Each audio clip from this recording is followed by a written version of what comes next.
Via il commissario e via anche il prefetto. Il primo se ne va dimettendosi dopo aver ricevuto un'offerta di lavoro più allettante, mentre l'altro se ne va dopo aver ricevuto una promozione al Ministero dell'Interno. L'unico di fatto a rimanere a Padova è il presidente della provincia Enoch Soranzo. A succedere a Patrizia Impresa sarà invece Renato Franceschelli. Il nome di chi dovrà sostituire Penta invece verrà scelto da Patrizia Impresa prima di lasciare Padova.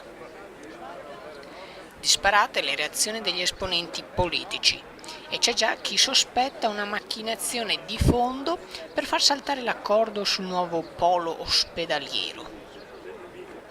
Sia il commissario che il prefetto sono concordi nel dire che il loro periodo qui nella città del Santo è stato positivo e che se ne andranno con un buon ricordo.